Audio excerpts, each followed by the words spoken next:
love the world for what it is and don't hate it for what it is not, or something like that. And I'd just be like, Pwah!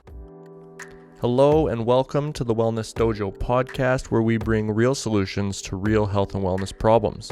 Today, Dr. Riley and I get a little bit vulnerable, talking about the challenges that we faced during the pandemic and how those challenges turned to lessons that we used to live a better life. We hope you enjoy this episode. Let's get into it. Well, hello, Dr. Riley. Hi. How you doing?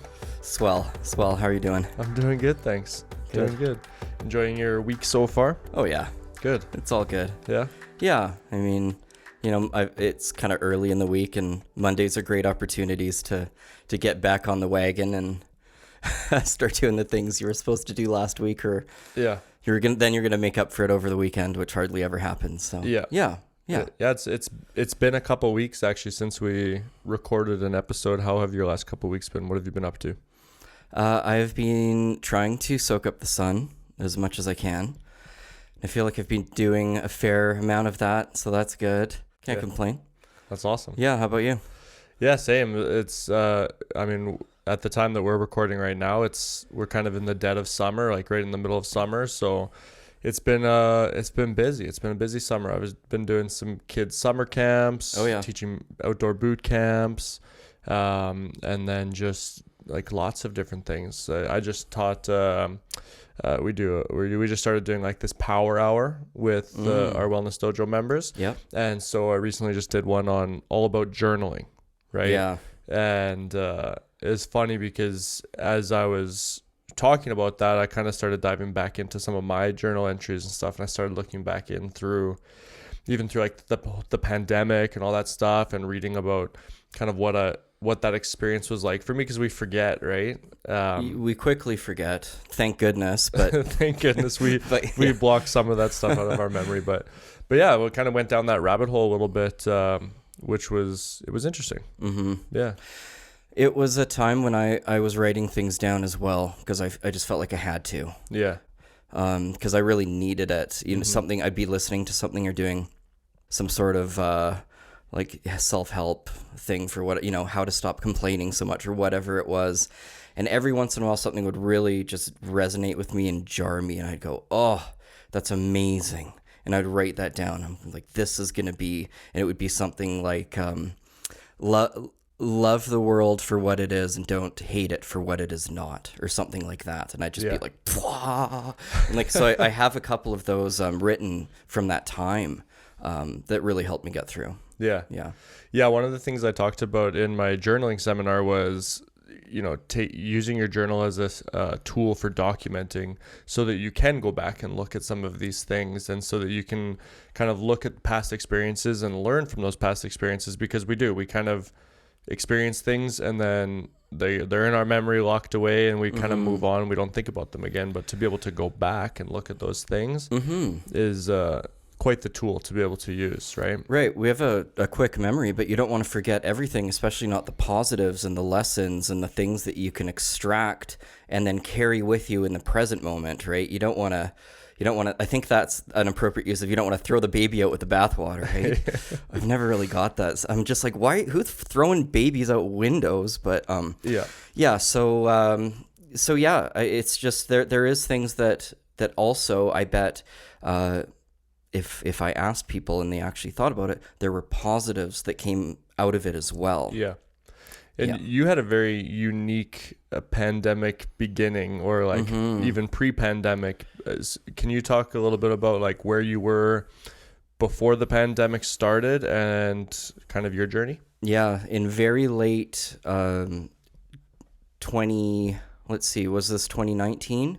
Yeah, in very late 2019, I just moved to a different province, and not just like the westerly province. There's a little island, even further west of that. So I'd gone all the way over here to start at a new clinic, and so I was in a new province. I didn't really know anyone. I got maybe 2 or 3 months into working before it happened. Ba-boom. And then it was incredibly difficult just to be out there in those conditions, right? Like we got a letter saying we have to cease all in-person visits until we can get a handle on what's going on. So, emergency only, and we don't do emergency medicine, or that transition into video medicine wasn't immediate for me, especially, without a patient base out there. And then those conditions prompted another move mid-pandemic to another province, which is where I am now. And so it's been changing regulations province to province. It's been changing all of the things that we are and aren't supposed to do, and it was really hard to keep track of everything, let alone find movers in the pandemic. Be worried about movers coming into the house and taking things to load into the truck, or they're not wearing masks. Like it was a time without a lot of certainty, a lot of confusion, especially crossing like provincial boundaries, where and then just as time is going on, like it's just this swirling of change, and I was really not wanting that. I was thinking when I first made that move out there in late 2019 to the new clinic that was going to be pretty permanent, and it lasted like 7-8 months. Yeah. So that was my swirling, and so then when I got back to the second province of Alberta, trying to build myself back up again mid-pandemic as things are all changing. And professionally, it must have just felt like the world was working against you. Like every move that you made, the world had like a counter attack for it. It did feel like that, and that's a really tough emotion to deal with. When it feels like you're turning a corner, you hit a dead end, you got a little bit creative, you dig a tunnel under the dead end, and then you turn another corner and it's another dead end. And then you figure it out, you make some rope from something, you climb over that, and then you turn a corner and it's another one, and it's another one. And it's like my energy levels weren't quite there to keep dealing with these dead ends. But then, like a lot of people, when you kind of get exhausted, you're forced to reprioritize things in your life.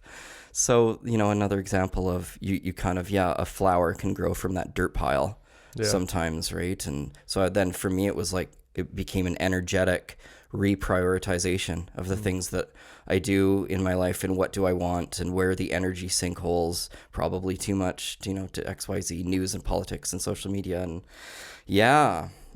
Where was the decision to kind of pivot and move to Alberta? Like, where did that decision come from?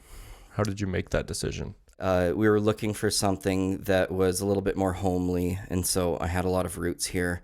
I have a sister here, I have you here, I have some other good friends here, and so we came here for that connection and familiarity. Yeah, because I think that was another thing with reprioritizing and realigning. We realize how important people are. And I thought it was interesting that we would even take every single Zoom call that ever happened. I'm sure at least one person at least mentioned, well, I'm still glad we can at least do this, and it's so nice to at least do this. Like, we will take any connection, but that's really interesting. Like, just you talking about getting back to your roots and stuff like that. Like, it's like all this talk that we always have about like the foundations that we build and stuff, like down to the level of just connection and life. When your back's up against the wall, you reach for those roots, that you kind of lean into that security that you've built throughout your entire life, right? Throughout your entire childhood. Yeah, you need some of it. You need some of it to stand on. There's times, there's some positive aspects to taking risk, and you kind of have to in life, but you need to be making that leap from pretty solid footing, I would say. If you're not on solid footing, and then you're just going doing risky things with your business or with this and that. So you need some of that as a nice cornerstone, as a nice base or scaffolding to your life. And then you can jump off kind of from that point. But we were feeling like we weren't grounded. And so, roots and grounding and things like that, that was found here. And so, because I knew that I was going to likely have to take some risks in this new world, where I was trained for an in-person profession as you were, and then suddenly we don't know if we can see people anymore. Yeah. And or it's always changing. And you experience that, I know, just so much with teaching like Kung Fu but yeah, so I knew that it was a new world. There was new risks I was going to have to take with finding how to help people online. And I just couldn't do it without being grounded, at least without some family and friends around me. Yeah. Yeah. Did you kind of, I'm curious if you used perspective a lot in your decision making throughout that, like as you pivoted, did you exercise perspective? And what I mean by that is, just to pull a completely random example out of the air, but you had just started a new position where you were and then had to pivot and move. Mm-hmm. Some people will look at that and go, man, that must have been so difficult because you're just getting started, blah, blah, blah. Mm-hmm. Other people might look at that and go, well, that must have been an easy decision to make then because you hadn't really built any roots there. And does looking at things in different ways like that, has that helped you? Absolutely. Yeah. And when we were there, it's hard to feel welcomed with the onset of the pandemic in a new place, but we just kind of felt like, you know what, we gave it a go. It was our dream to at least try it. We don't really feel welcome here, and maybe it's because we weren't a local in the place, and it's a smallish town where we were, and maybe it's because of, then with the onset of the pandemic, we're just kind of like, you know what? We came, we saw some really spectacular nature scenes. We saw like the eagles feeding on the salmon as they run upstream. We saw orcas. We saw, we did like the quintessential what BC really has to offer. Yeah. And it's okay to just kind of like tip your hat and be like, thank you, and move on. And so, it's really important to be able to let go of things. Especially, things that you might have a bit of an emotional attachment to, like you moved out here, you're starting a job, you've got all these plans, but if it doesn't work out, like, the logical thing to do is to have that skill set to detach as well. I probably have built that up too much. I've actually realized I let things drop too easily and too early. But I know. I realized that like in the last 24 hours. So it's, and then perspective, it's the long game, right? And I just knew that likely coming back to roots and things like that, I think getting a little bit old, like when you're younger, you might want to branch out a little bit more. I felt like I kind of had done this circle, at least the Canadian circle, started one place, went to Ontario, went all the way back, and now I'm kind of back home in one big circle. And then just, as I get older, there's less need for independence, and now you kind of circle back to interdependence. Yeah. That's part of it too, right? Is just knowing that it's the long game. Interdependence is much more important. If you already have the leg up, where you have friends and family, like that kind of thing carries you through life. It multiplies as time goes on. It's like compounding interest. Yeah. Yeah. One thing that I think about, maybe too often, but I'm in this constant teeter-totter of whether or not things happen for a reason, and things happen and it's like the universe has its way of working things out, or if we just create things to be that way. Mm-hmm. Right. I'm in this constant balance back and forth of which one is it, or is it both? Well, it's normally both, these questions, right? Yeah. It's kind of like the nature nurture. It almost always ends up being a mix of both. Yeah. It's my 2 cents. But. Yeah. That's what I was going to ask you is do you think that with the pandemic and everything that happened to you and those pivots that you had to make, were you always destined to be in Alberta? Does it feel that way? And do you think that it happened that way for you, or do you think that you created it and you just made it feel well, this is just meant to be? So I'm a big fan of the hero's journey. Yeah. The same journey that's being echoed in pretty much every movie you've ever watched and every book you've ever read. And I hope this doesn't come off as sounding egotistical or braggadocious or anything, but I did a small version of that where like the hero's journey is like there's some sort of an impetus, there's some sort of an event that happens that causes the hero to leave their town. They go and confront things. They acquire knowledge from the confrontations and the challenges, and then they come back to their original place and share the knowledge, and that's kind of the happy ending. So to do the circle and literally come all the way back to the beginning, and it wasn't just there back, it was like, out to the eastern Canada, drove all the way to the western Canada islands, and then kind of back to the middle. And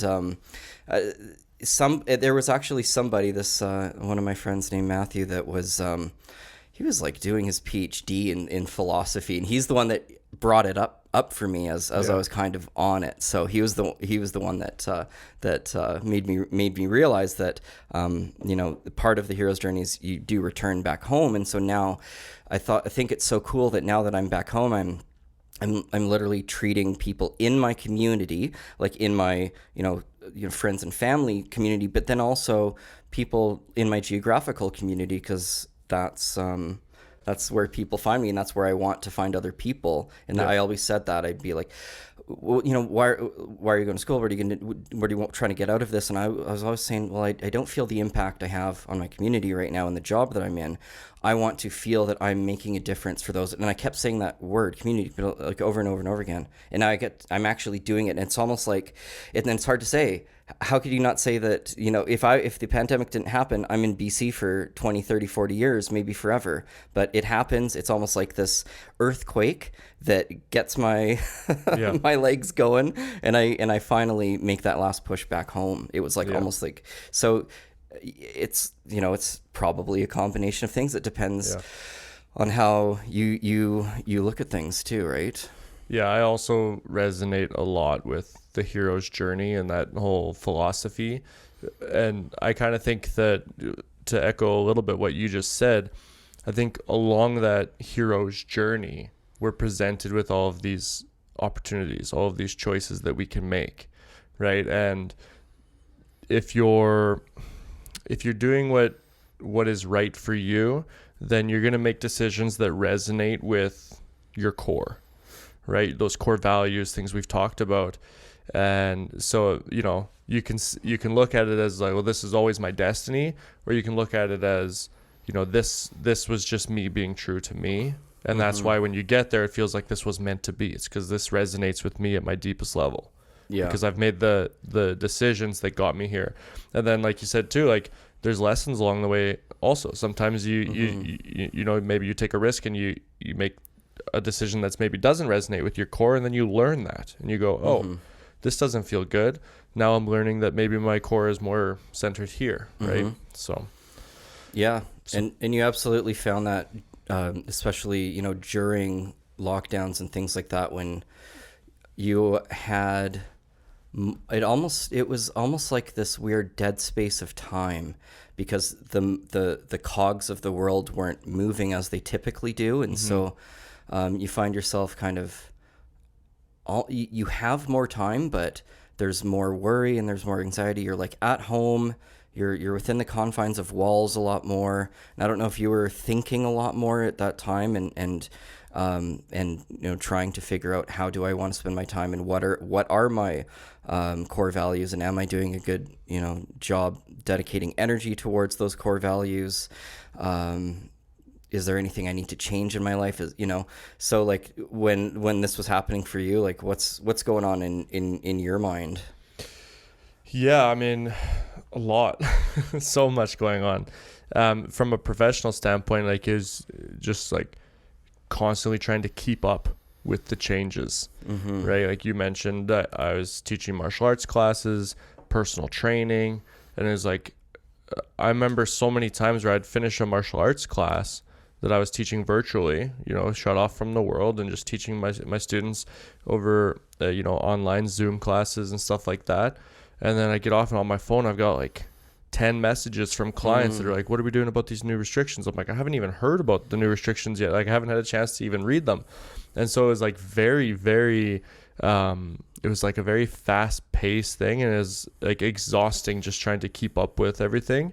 And I got really fatigued during that time of just trying to keep up with it all. Like, so, and the reason why we keep bringing up, the change, it's because change is exhausting, and it's something just to realize, in your own life too, that a little bit's good, but a lot, it can be tiring as we experience. So did you have things that either you had already in your life as anchors to rely on, or did you have to create new things in your life to kind of keep you grounded through the change and through the uncertainty? I think a little bit of both.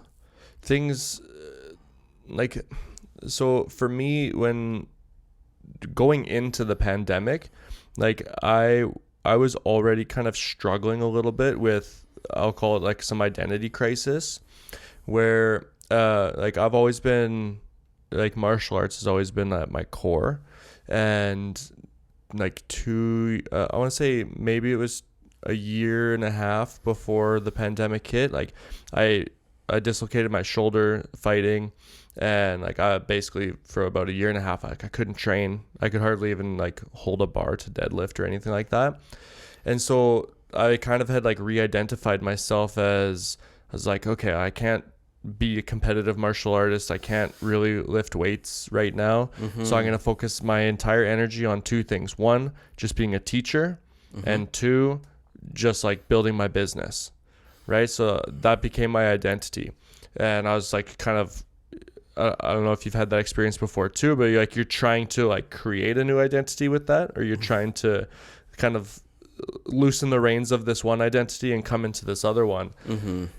And then as the pandemic hit, it was like, well, now it seems like both of those things have now been taken away from me. Like I felt like I couldn't run my business the way that I wanted to, or the way that I was building it up to, because I was getting into doing more corporate stuff, and this time building momentum there. Oh yeah, right. And then it was like, boom, okay, all the corporate companies were like shutting down, like kind of holding their funds tighter and shutting those types of wellness programs down, ironically. Yeah, right. But we always do things the opposite way. And then martial arts classes were shut down too, and I was like, can't even be the teacher I want to be now. Right. And so so these things are getting just kind of stripped away. Yeah, right? You're getting more and more like bare. Exactly. So like all these anchors that I had built in my life as like, martial arts was going and teaching a class. I always describe it even to my wife. I would tell her like, we have an argument, or like if I'm pissed off at you one day, I go teach a class, I come back a different person. Like my mood changes. That was kind of my anchor. Yeah, absolutely. Yeah. It changes you just to get out of the house and interact with other people. Absolutely. I've had an issue, I go interact and they're like, oh, so how's it going? Not great. This one's going, oh, can you explain it to me? I'm like, you know what? I can't. It's so stupid. Like, no, it's all good. Everything's fine. You're like, I don't even want to talk about it right now. I just, Yeah. So those anchors were kind of, not to sound like a complainer or anything, but all those anchors were really stripped away from me. Every time it's like every time I tried to set a new one, it's like it was taken away in that sense. And like I wish I could sit here and say like I handled the pandemic better, and I think I did handle it well in a certain degree, but a lot of the times I felt like I was like faking it to make it kind of thing. Whereas like physically, the pandemic was brutal on me. Like coming out, I was like, as the pandemic was starting, I was just starting to feel a little bit better with my injury, where I could like start to do stuff and train a little bit more. And then the pandemic hit, and you're like training by yourself kind of thing. Motivation is lacking. I started, leaning more towards like bad decisions became a lot easier. So I was drinking more, like not excessive or anything like that, but for somebody who like rarely drinks, like I would only drink on weekends and stuff. It was like every night I would like like my wife and I would create a ritual. Every night we would just like take a break, have a drink on the like out on the front deck or something like that. And like it was a moment which for is us. Nice in principle, right? In theory, but maybe it should have been a cup of tea kind of thing. You know what I mean? Exactly. Like, and those things started to impact me. My body was becoming more and more inflamed. I was getting out of shape because I had lack of motivation. Like again, I was like, well, there's no competitions coming up anytime soon. I'm not going out and seeing people. What the hell do I need to work out for? That was really interesting. We all got confronted with that, I think to a certain degree. And then it's like, well, what do I do? Do I take a little bit of a break? It's like, the lifetime athlete in their 40s that finally that final injury takes them or whatever, and they're just like, they realize what it's like to just order a bunch of takeout and just let her loose for 6 months. And so we were kind of confronted with that decision. Am I going to do this? And I believe I probably did it with food, in a way, food and caffeine. I think I did too. I did really well. I think I was kind of doing a no drinking thing for a while there. But I just kind of gravitated towards food for some comfort, and as just almost like an addendum to this excuse to take a break, kind of thing, which was nice. But then eventually you have to start like rebuilding a little bit and realize this isn't what I want, which was I thought was that one really it was fascinating because we're in the state now where everything's at our fingertips that's dopamine enhancing and enjoyable, right? Like the computer's always right there, the microwave's the fridge is always right there, the video game's always right there, right? And what I realized pretty quickly is that you can have a whole day just kind of blown out the dopamine, and but it certainly doesn't make you happy.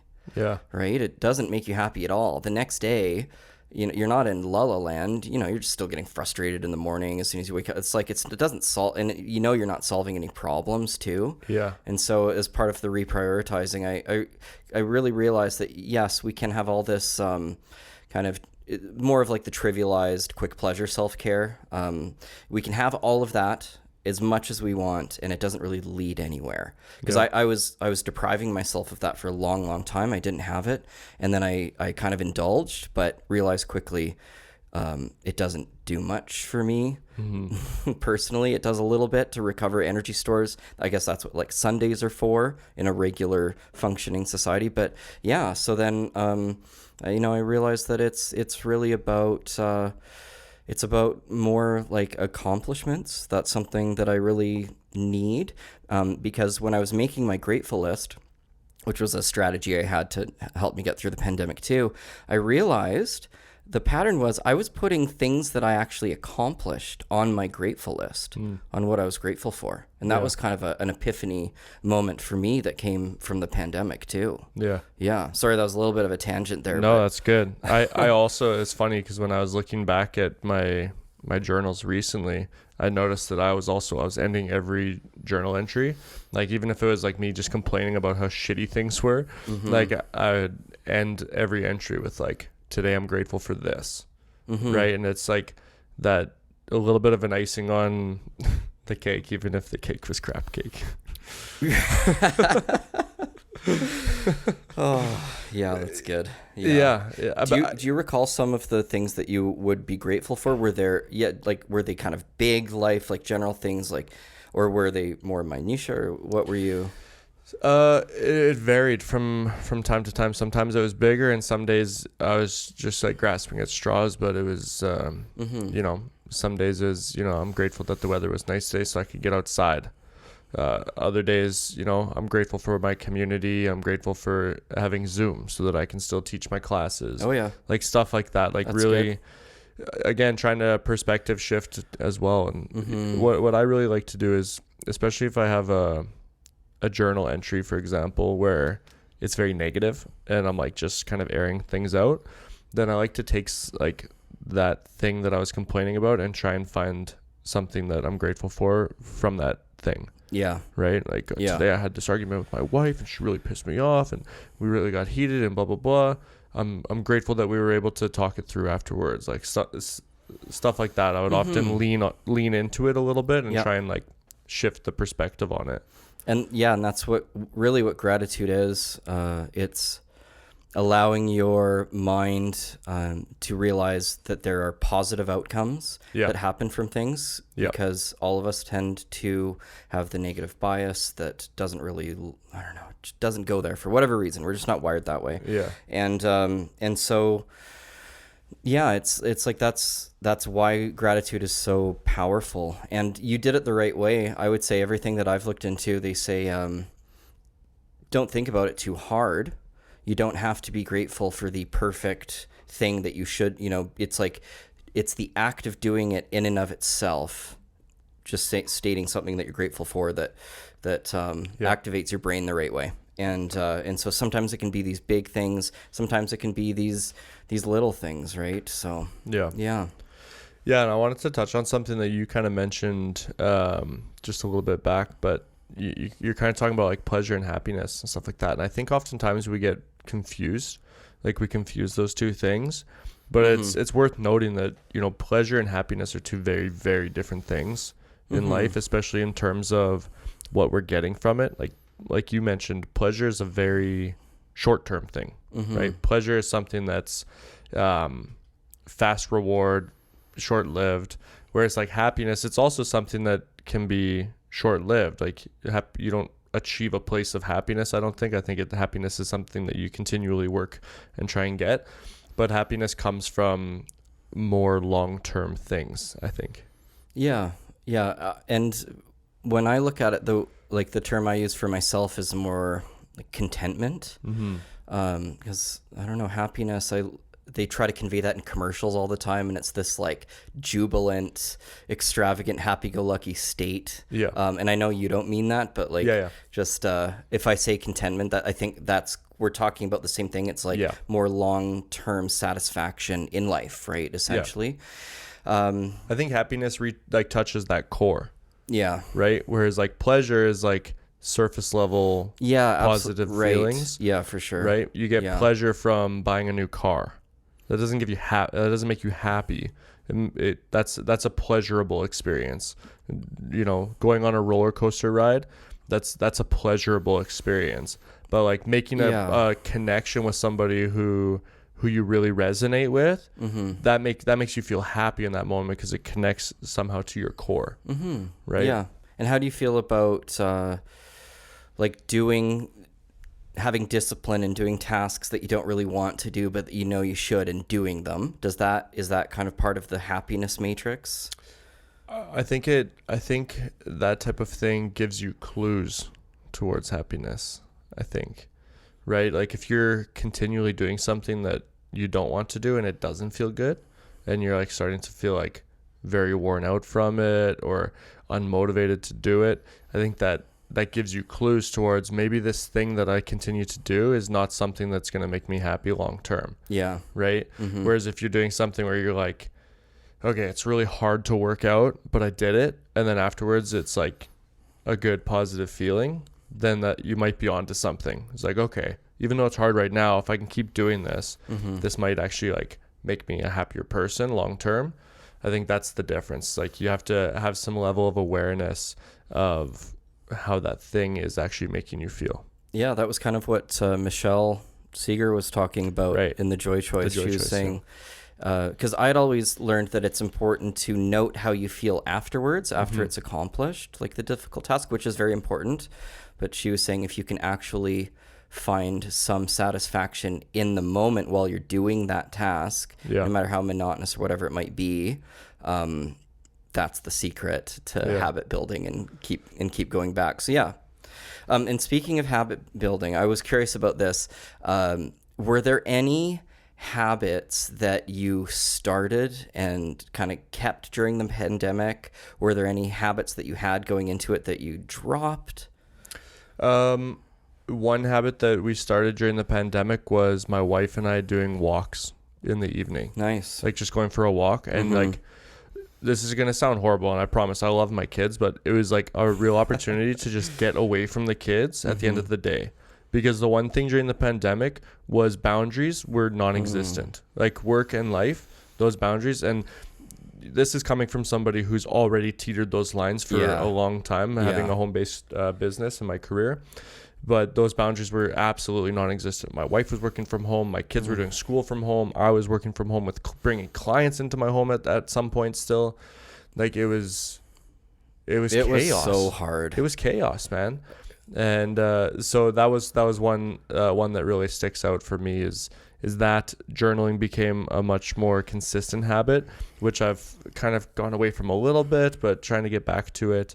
But I started writing a ton, and then just unhealthy habits too. Like just unhealthy habits were just so much easier, like we already talked about, to grasp onto, right? Yeah. Yeah. Oh, good. That was interesting. You like included. Yes, I started a new unhealthy habit. That's a habit. Yeah.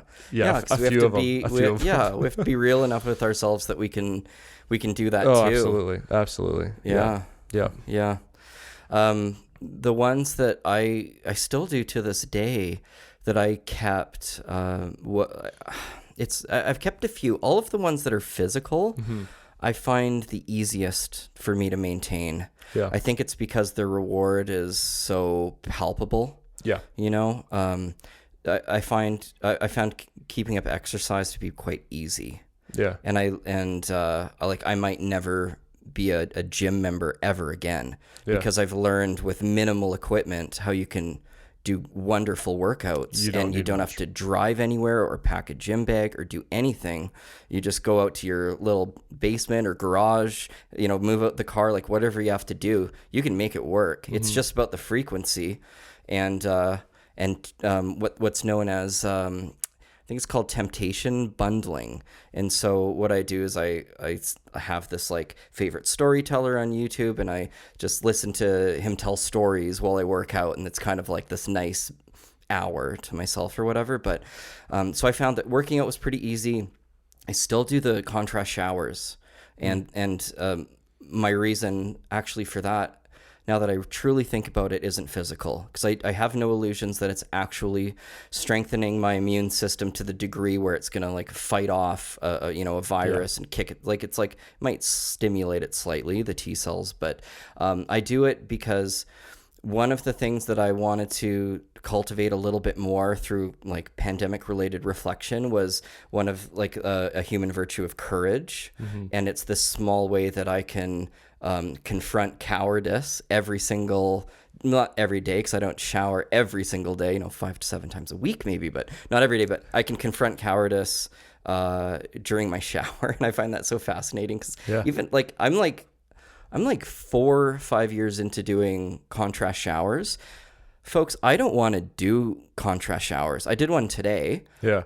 I'm like, I still don't want to do it. Yeah. Like but it's this way that I can kind of so working out, showers, meal prepping, meditation, it's a little flaky, but I did one yesterday, like it's still there. Yeah. But then, I found that having just this total freedom of schedule, especially to get important tasks done, I found that kind of difficult, like creating your own schedule and then sticking to it when it comes to work. I found that tough. That is tough. Yeah. So tough.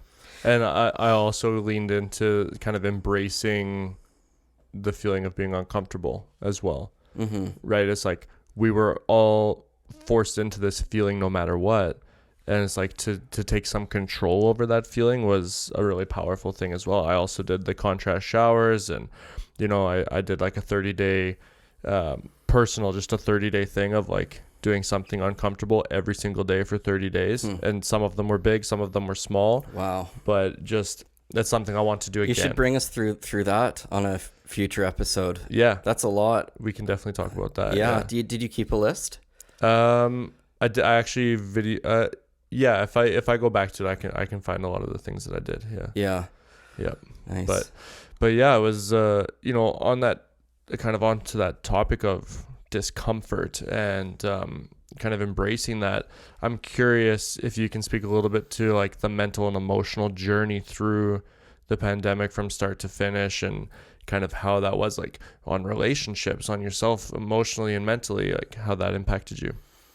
Yeah, well, the relationships was sure an interesting one with everyone, because we got forced into whatever the square footage of our homes were together, and that was just something that we're not used to, and probably we haven't done with another human being since, we had siblings as a little kid, and the world was, a very different place back then. So, so with relationships, I think that was one of those as well in my situation, where we had to work through a lot of difficult things and boundaries and things like that together.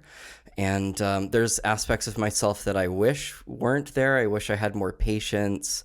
I wish that my mind was flexible enough to multitask a little bit more so that I could be working and kind of get interrupted. And it's no problem. We talk for 3 to 5 minutes and then I just go right back. But brain doesn't work like that. And there's articles out there, stating that, if you are kind of a hyper-focused person and you get interrupted, it takes 20 minutes to get back. And I feel that, and that's part of my frustration. But I wish I didn't need to just self-isolate for so many hours during the day, but I just kind of, I really do. It's how my mind functions. It's how I get things done. And but we had our challenging moments, and we're kind of proud of them now, of the challenging moments, because they were so bad. We were on the brink of, maybe making some drastic decisions, and then to get through it, you are so much stronger on the other end. And now we're actually proud of it. And that was over a year ago at this point. So I believe that the outcome within my relationship was actually that it got stronger because of this. Yeah. And then just insofar as, a bigger perspective about, I guess, the mental emotional aspect and how I handled it is getting a little bit more into the Stoic philosophy. I really think they nailed it. If anyone out there has biases about, they've heard about, oh, he's very stoic, and that just means he's kind of just some asshole without emotions. Yeah. What the Stoics, they had thoughts that were just in parallel with Buddhism, and one of its two words, it's amor fati, AMORFATI, and it roughly translates into love your fate. And you train your mind that if it happens, you love it as if you had planned for it to happen, and you just love that it happened. And so you'd have to take that to extremes to challenge the concept. And so, am I supposed to love that my mother passed away? Yes, you're supposed to love it, because death implies life, and this is part of the life contract that we're all part of, and that you just love that she was born, she had you love all of it. And it's not to say you don't get sad and you don't just discount things, but you also, it's the opposite of feeling like the world is against you, and that you're the victimhood type of thinking. It's the opposite of that. And it takes practice, and I would repeat it to myself to try to get myself into that perspective. Amor fati, and you can do it non-sarcastically. Be like, yes, I failed and I got embarrassed in front of people, or whatever the situation was, and I love that it happened, because damn, it's not going to happen again. I'm going to go back and fix that now, and I'm going to come back and blow everyone away, and that's the amor fati mindset. You're just like, I love that I got embarrassed there. Oh my God, is that going to motivate me now? Oh, I love that I got embarrassed there. Oh, yeah, I'm going to come back so strong. It's much more positive. Yeah. So that was probably the key concept that I took away from the Stoic philosophy to help me get through. Yeah, and I think where a lot of people find resistance with that philosophy is when you're in it, right? When your mind is, when you've, I don't even want to say allowed your mind to get into that very anxious state and stuff. A lot of people feel that, it's taken over. You're just fighting to get out of this anxious state. But like you said, it's those practices. It's not going to be easy. It might not even pull you out of it right away the first time, but practicing those mental reminders, and that's something that really helped me as well. Is when I get into those, I remember saying to a therapist that I was seeing, and after going through like a really bad like mental, like anxious kind of panic attack moment and stuff, like I said something to my therapist, and I was like, you know, people talk about like a meteor comes and like that's what's going to ruin, this is pre-pandemic, like a meteor comes and destroys the world. I said, after my experience with that, I said, I think that's how the world ends. It's not like some external thing. It's like our own internal, like we allow ourselves to go crazy kind of thing. I'm like, that's how the world's going to end. She was like, interesting. So it's just, they're probably thinking like, man, this guy's a nut. This guy's going into a dark place. But I was like, you know, people feel that way when they get into that mental state. It feels like your brain and your body have taken over who you are, and you feel trapped, right? Mm-hmm. But yeah, it takes practice. You gotta really fight for it, and fight for the positive beliefs to hang in there, right? Yeah, that's what I found. I found that, like, my mind, it's like the research shows it has a negative bias, and so therefore you have to really pump up the positive. I feel it's kind of like, it's not a 50-50 weight. Like the negative has a weight of like 8 out of 10 and the positive has a weight of 2 out of 10. Yeah. And so you have to grab that 2 out of 10 and kind of like jump up and down with it and like wave it around, and you have to amplify it and pump it up to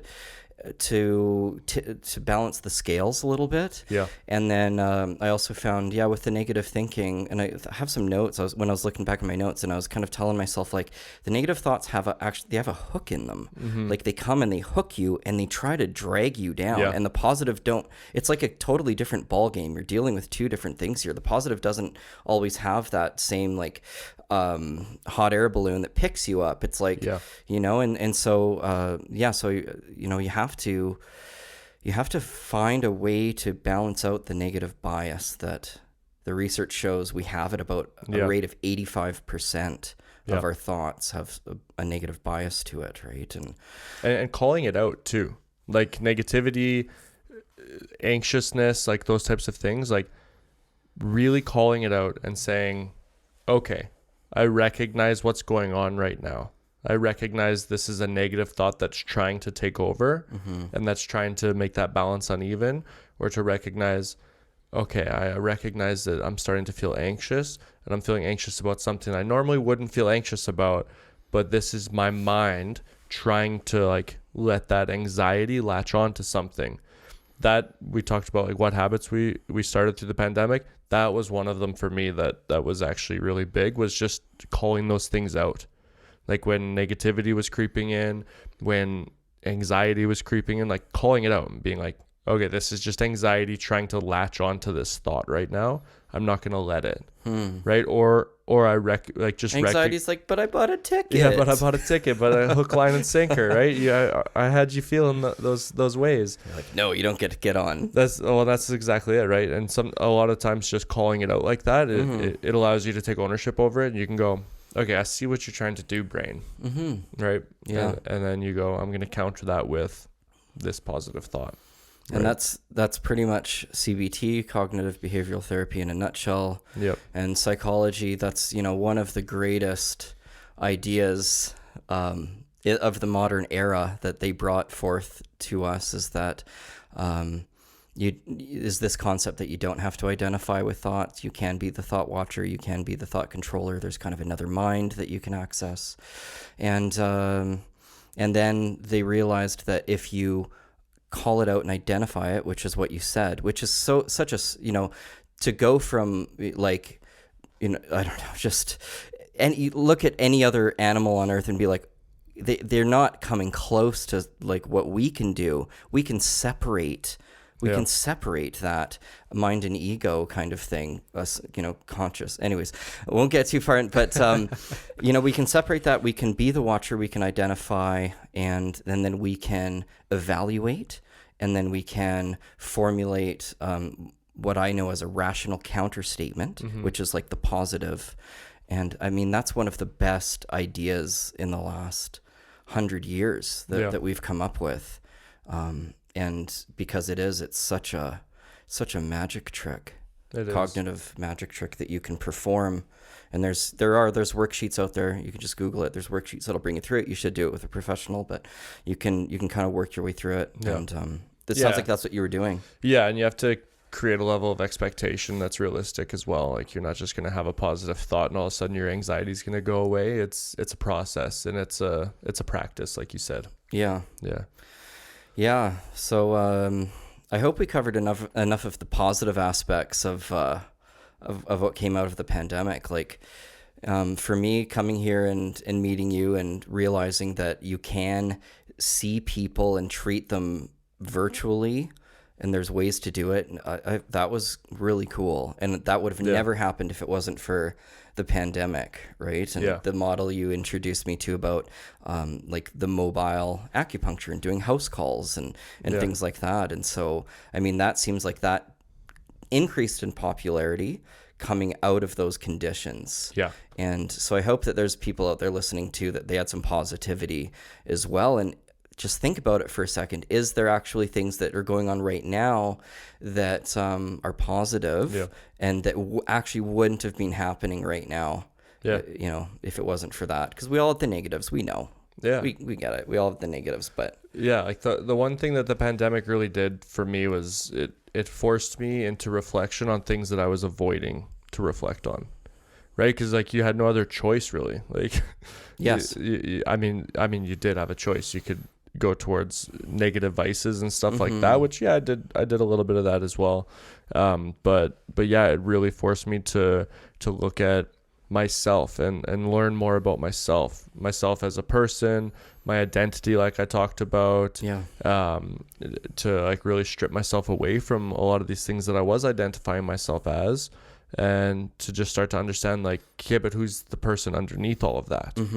Right? And you mentioned like relationships as well. Like, yeah, like I was in a similar position. Like I got myself into a position where, my marriage almost ended. Like we got really, really close to that point. And that forced us as a couple, as a relationship, to look at things that we'd been ignoring for a long time because life was just busy and stuff. And all those things got me to where I am today.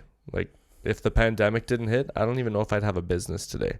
Right. But because it did, it forced me to reflect and to grow and to pivot and to make these different, I kind of hate the term pivot now, but it's just like overused. It's overused. Right. but how else do you describe it's it? Still a great word. It felt like pivot, like you're just turning like in basketball when when you just start trying to protect the ball. That's kind of how the pandemic felt. But yeah, it's just reflection. And we harp on reflection so much in these episodes, but you got to put time aside and you have to actually do it, which can be hard some days.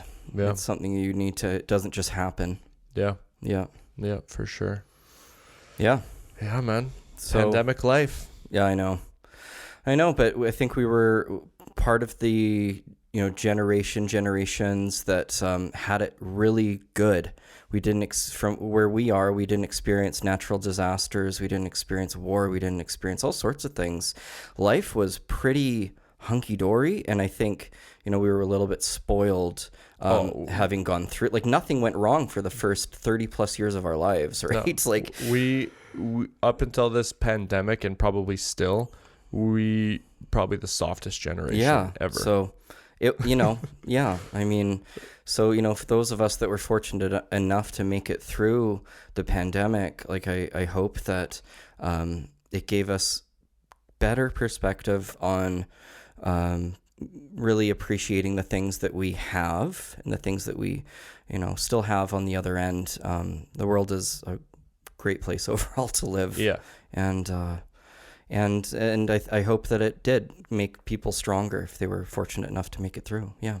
Yeah. And if you're listening to this or watching this, then let us know. Like, we'd love to hear your stories as well on how you reflected on the pandemic and how it actually made you stronger also, because it's important. Like we said, the negative, it's easy to think of those things, how the pandemic affected you negatively, how it knocked you down a peg, that type of thing. How did it make you stronger? How did you look the pandemic in the face and say, no, I'm going to be better because of you? we want to hear those stories. So yeah, I do, especially because I put that out on a Instagram story once. No replies. Yeah.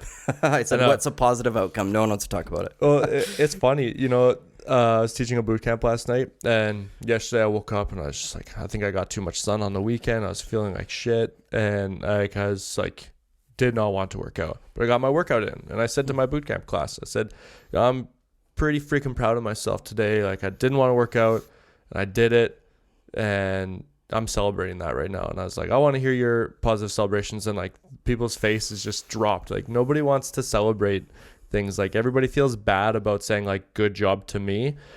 Don't feel bad about that. We need so much more of that in this world. So please, Dr. Riley and myself, we want to hear your stories. Yeah, what are your pandemic wins? How'd you get stronger? Let us know. I like that. Yeah. Awesome. All right. Well, with that said, yeah, thanks for sharing today. Thanks for getting a little bit vulnerable and sharing some of your stories and stuff like that. Yeah, you too. Yeah, I think it's hopefully as helpful for our listeners to be able to connect and to hear that even us health practitioners, you know, we go through these same processes. We go through these same struggles, same anxieties and depressions and all these things. And yeah, and I found just because you have the knowledge of what to do, it still isn't easy. Yeah, everybody still has to go through the motions and put the work in and practice and build. Yeah. Awesome. Thanks for joining us, everyone. Yeah, thank you for listening. We'll see you next time. Okay, see ya. For additional support or to work with one of us one-on-one, go to our website, www.wellnessdojo.ca. You can also find us on Instagram at Wellness Dojo YYC, or on all other social media platforms searching The Wellness Dojo. We'll see you in the next episode.